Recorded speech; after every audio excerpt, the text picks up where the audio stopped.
Les Lyonnais avaient la victoire dans les mains, ils menaient 3-0. Et puis, bof, tout a éclaté, ça leur a échappé. Remontada du Paris FC. Lyon descend à la 5e place. Alors, comment Lyon s'est sabordé hier, Jérémy? Racontez-nous. Ils menaient 3-0 à l'heure de jeu, vous l'avez dit. On va revoir les images. Ils avaient leur destin entre les mains. Tout avait bien commencé pour l'OL. Tolisso en position d'attaquant pour le 1-0 à la 5e minute de jeu.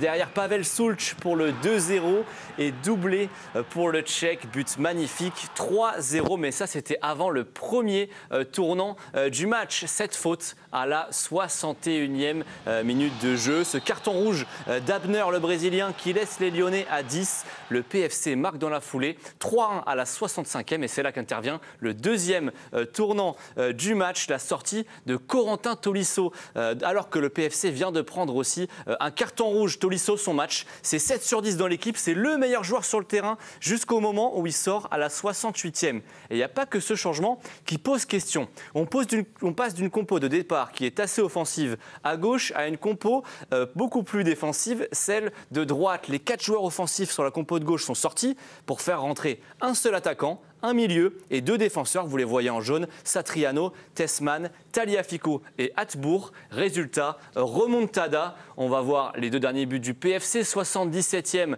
le magnifique but de Kebal pour le 3-2, l'enroulé. Vous avez même droit à un petit ralenti. Et 84e, le 3-3 grâce à Marchetti. Le coup de grâce, immense gâchis pour les Lyonnais qui passent à côté de la 2e place. En effet, merci Jérémy. Est-ce que Fonseca s'est trompé justement Oui, vous êtes d'accord avec ça Oui, et puis c'est pas la première fois.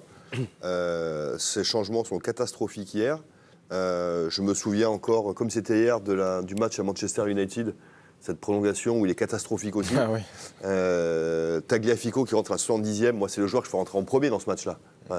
Tu vois. Corentin, est-ce qu'il y avait un problème Tolisso, je sais pas, mais sinon jamais je le sors. Genre d'expérience comme ça et tout. Donc oui, alors les joueurs ont failli aussi, évidemment. Le rouge, on peut en reparler. Moi, je trouve que c'est pas un scandale par rapport aux standards actuels. Oui, il y a un excès d'engagement quand même. Ouais, voilà. En ce moment, c'est rouge, c'est pas rouge, c'est difficile. Mais en tout cas, est-ce que les joueurs ont failli? Évidemment. Est-ce que leur coach a failli dans le management de fin de match? C'est un grand oui. On peut pas charger de Zerbi typiquement et pas charger Fonseca sur ce match-là. C'est pas possible en fait. Très bien. 3-0, Olivier. 3-0. Ils avaient le match en main, les Lyonnais. Tout allait bien. Et puis patatras, tout s'écroule. Et alors, le rouge, c'est quoi d'ailleurs pour vous là, le fait marquant de ce match qui fait que tout s'est écroulé après? Moi, le fait marquant, c'est surtout la sortie de Tolisso. Ah, c'est ça. Le carton rouge, c'est pas ce qui te fracasse une équipe. Quand tu mènes 3-0, et c'est le cas à ce moment-là, tu as quand même une sûreté, tu as quand même une facilité dans le jeu, où on a vu Lyon évoluer tranquillement, sans souci. C'était clair.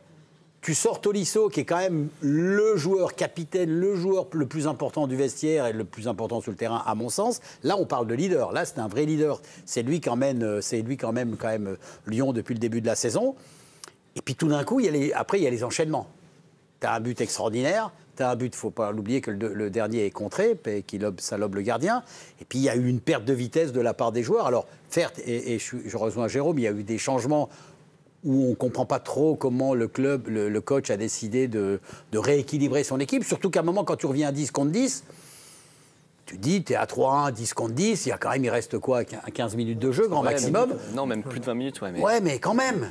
Alors, le problème... Olivier, peut-être que les datas pour Tolisso, c'était montrer qu'il était un peu dans le rouge. Alors, c'est normal de le sortir si les datas vous montrent. Il avait une petite gêne en plus. Les datas. Il avait une petite gêne et apparemment, c'est l'excuse pour le Vous voulez sortir. vraiment me le faire briller ce soir? Les datas. En revanche, ce qui est toujours terrible dans ce genre de situation, quand tu mènes comme ça au score, c'est de prendre le premier but. Parce que involontairement... Alors, je croyais que la règle, c'était le 3e but. Alors, quand vous menez 3-0, normalement... Tu prends le premier et involontairement, ça commence à te mettre une petite trouillate. Tu commences à serrer un peu les fesses. À 3, vous avez la trouillate. Tu prends le deuxième. Là, ça monte d'un cran. Et après... La fameuse trouillate. La trouillate, oui. Vous la connaissez, Benoît, la trouillate? Vous l'avez vue à 3, vous l'avez vu déjà, la trouillate, vous? Oui, mais je comprends ce que veut dire Olivier. J'ai appris un mot, la trouillade. mais je comprends ce que tu veux dire. Olivier, non, mais Si Corentin Tolisso avait une petite gêne et qu'il fallait qu'il sorte, ok, très bien. Pas de problème. Pas de problème. Mais s'il aurait pu continuer, non, parce que c'est le capitaine, c'est aussi c'est un leader pour cette équipe. Il n'y en a plus de leader dans cette équipe lyonnaise, puisque les Lacazette sont partis, les Cherki.